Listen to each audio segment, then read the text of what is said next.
Assalamualaikum warahmatullahi wabarakatuh. Nama saya Irina Sofia binti Zaini, iaitu dari kelas Bahasa Melayu bilangan 2024 hingga 2029. Jadi hari ini saya akan menganalisis sebuah buku cerita yang dibuat oleh rakan sekelas saya, iaitu Nurul Ain binti Muhammad Syuaib Badali. Dengan mengaplikasikan asas-asas kritikan sastera terhadap hasil karya sastera.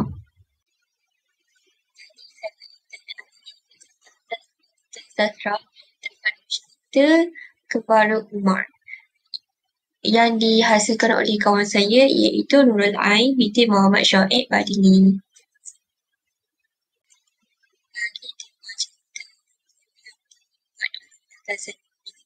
Ialah mengenai kesantunan berbahasa dalam berinteraksi dengan manusia dan makhluk lain, termasuk alam semula jadi. Ciri-ciri kritikan yang pertama adalah kritikan sanjungan, di mana yang pertama adalah nilai moral yang tinggi. Jika dilihat daripada buku ini, Umar ni digambarkan sebagai anak yang sopan, menghormati orang tua, haiwan dan juga Tuhan. Jadi yang kedua adalah gaya bahasa sesuai untuk kanak-kanak, kerana penggunaan bahasa dalam buku cerita ini menggunakan perkataan yang sopan seperti wahai hutan, maaf, semoga berjaya, yang sesuai untuk membentuk pemikiran positif pada kanak-kanak. Selain itu, penyampaian mesej yang jelas seperti nilai kesatuan dan hormat terhadap alam disampaikan secara konsisten dari awal cerita hingga ke akhir cerita. Seterusnya adalah penceritaan yang berstruktur, iaitu perjalanan Umar ni bermula dari niat baik dengan menghadapi cabaran dengan kesatuan dan diakhiri dengan kejayaan yang membawa pengajaran. Baiklah, kat sini ada beberapa contoh yang terdapat dalam cerita Kebaru Umar, di mana terdapat penggunaan bahasa yang sopan dan penuh kesatuan.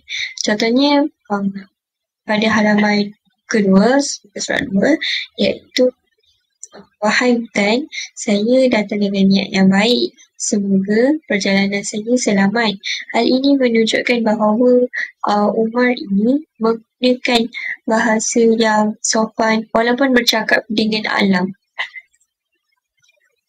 Contoh lain yang seterusnya adalah pada muka surat 6, iaitu Umar berkata, wahai ular, saya sedang mencari cara untuk menyeberang dengan selamat.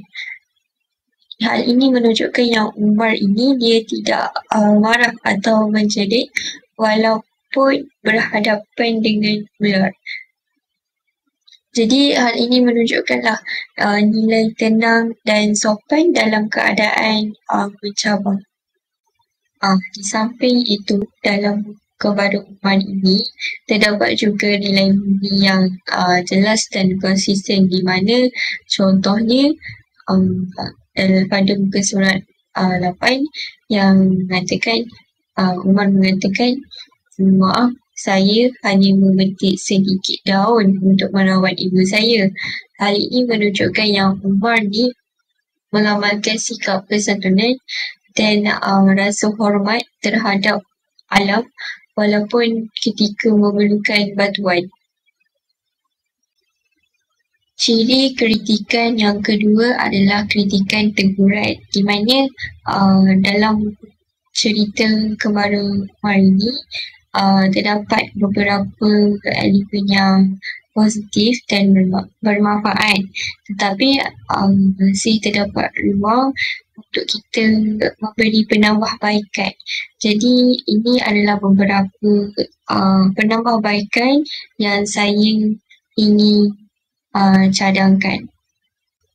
Jadi ini adalah pendapat saya yang mengenai dalam buku cerita Kembaran Umar, iaitu kepelbagaian konflik atau cabaran yang mencabar untuk watak utama kerana watak Umar ni terlalu baik dan sopan. Jadi jika kita lihat pada contoh muka surat 6, iaitu ayat Umar berpaling dan melihat seekor ular, Umar tidak takut dan berkata dengan lembut. Hal ini menunjukkan yang Umar ni digambarkan sebagai terlalu tenang untuk tidak langsung menunjukkan kebimbangan walaupun bertemu ular. Hal ini menunjukkan dalam cerita ini sangat tidak realiti kerana tidak dapat menunjukkan dalam situasi yang mencabar. Jadi, dalam realiti atau cerita yang ingin mendidik, reaksi lebih realistik ni penting. Contohnya, rasa cemas atau ragu-ragu ni, dia boleh membantu pembaca untuk memahami bahawa kesatuan ni bukan sekadar ucapan, tetapi juga mengawal emosi dalam situasi yang mencabar. Yang kedua adalah dalam cerita Kembaran Umar ni, plot twist terlalu ringkas dan tidak cukup mendalam. Contohnya, pada muka surat 5 hingga 8 ayat contohnya, Umar sampai di sebatang sungai. Kemudian, Umar ternampak titik kayu. Akhirnya, Umar jumpa tumbuhan ajaib. Hal ini menunjukkan yang penceritaan bergerak ni terlalu pantas dan pembaca mungkin tidak sempat menghayati setiap babak kerana contohnya ayat tadi, Umar sampai di sebatang sungai, kemudian Umar ni ternampak titik kayu yang akhirnya jumpa tumbuhan ajaib.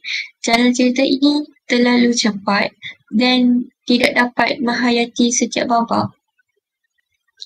Yang kedua adalah kita boleh buat tambahan peristiwa lah atau detik yang lebih dramatik. Macam Umar hampir sesat atau perlu buat pilihan sukar, boleh menambah nilai pengajaran dan juga emosi. Seterusnya adalah ciri kritikan ketiga, iaitu kritikan saranan, di mana saya akan memberi saranan ataupun idea yang boleh membantu untuk menaikkan jalan cerita ke dalam Kembaran Umar ini. Jadi, saranan saya untuk cerita Kembaran Umar yang dihasilkan oleh kawan saya ini adalah saya sarankan untuk memperluaskan lagi lah konflik dan pengejaran cerita, di mana kita tambahkan situasi yang menguji kesabaran atau keputusan moral Umar. Contohnya, Umar perlu memilih antara untuk menolong haiwan yang cedera ataupun terus mencari tumbuhan ajaib. Hal ini menunjukkan sedikit sebanyak jalan cerita yang menunjukkan konflik dan yang boleh memberi pengajaran kepada pembaca. Selain itu, bagi untuk luaskan lagi konflik dalam cerita ini ialah Umar hampir hilang arah tetapi tetap tenang dan bersopan untuk meminta bantuan. Hal ini supaya jalan cerita ni lebih menarik dan menunjukkan pengajaran yang supaya pembaca ini sentiasa bersabar. Yang kedua, saya nak sarankan pemantapan watak sokongan, di mana saya mencadangkan bahawa jadikan setiap watak-watak yang ada dalam cerita Kembaran Umar ni sebagai simbol tertentu dan beri mereka peranan yang berulang dalam cerita. Contohnya, Pakcik Tua ni boleh muncul semula di akhir cerita untuk memberi nasihat terakhir. Yang kedua adalah Pilar ni boleh menjadi petunjuk jalan ataupun teman perjalanan Umar. Hal ini supaya mereka boleh menunjukkan pemantapan watak sokongan, di mana menunjukkan setiap watak mempunyai peranan-peranan yang penting dalam menunjukkan jalan cerita yang menarik. Seterusnya, saya juga saranan saya adalah dari sudut ilustrasi ataupun visual, yang mana jika dicetak sebagai buku bergambar. Jadi, cadangan saya, kalau buku ini, cerita ini diterbitkan suatu hari nanti, saya sarankan supaya gambar ilustrasi tu menekankan emosi watak, bukan sekadar pemandangan. Yang kedua adalah gambar yang disertakan ni dengan petikan dialog pendek untuk memperkukuhkan penghayatan pembaca. Hal ini akan meningkatkan daya tarikan visual dan membantu kanak-kanak untuk memahami kesan dan ekspresi kesatuan melalui mimik wajah dan juga suasana. Jadi, kesimpulannya, secara keseluruhan daripada cerita yang dihasilkan oleh kawan saya ni, cerita Kembaru Umar ni merupakan sebuah karya kanak-kanak yang syarat dengan nilai budi, terutamanya kesatuan berbahasa yang ditampilkan secara konsisten melalui watak utama, iaitu Umar. Jadi, cerita ni bukan sahaja mengajar kanak-kanak untuk berbudi bahasa terhadap manusia, tetapi juga terhadap alam sekitar, haiwan dan juga tumbuhan. Jadi, melalui kritikan sanjungan ini, kita dapat lihatlah kekuatan karya ini terletak pada penggunaan bahasa yang sopan, tema yang positif dan sesuai dengan pembaca kanak-kanak. Seterusnya, kritikan penganalisisan ni membolehkan kita untuk memahami unsur-unsur sastra dalam cerita seperti watak, plot, gaya bahasa dan nilai-nilai yang membentuk kekuatan penceritaan. Seterusnya adalah dalam masa yang sama, kritikan teguran ni menunjukkan bahawa karya ni masih mempunyai ruang untuk membuat penambahbaikan, terutama ni dari segi konflik dan kedalaman watak lah, di mana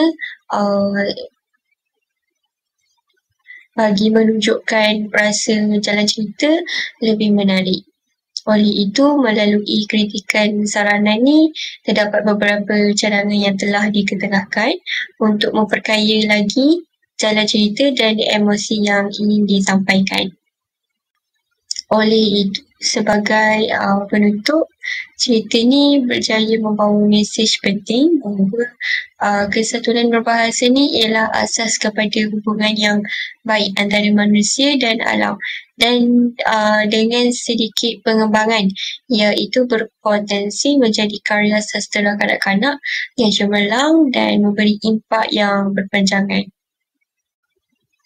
Jadi, itu sahaja daripada saya mengenai dengan analisis buku cerita yang dihasilkan oleh kawan saya yang bertajuk Kembaru Umar, iaitu Nurul Ain binti Muhammad Shoaib Badali.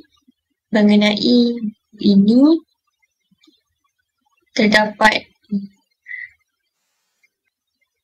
jalan cerita yang sangat positif, dan juga saya juga telah beri saranan dan juga penambahbaikan bagi menjadikan buku cerita Kembaru Umar ni lebih menarik serta menarik minat pembaca untuk membaca dengan lebih menghayati jalan cerita ini. Jadi penggunaan sukukata yang ringkas serta penggunaan warna yang berdasarkan sukukata juga dapat memudahkan kanak-kanak untuk membaca dengan lebih lancar serta menambah pengetahuan tentang kata-kata yang baru. Jadi itu sahaja daripada saya. Sekian, terima kasih.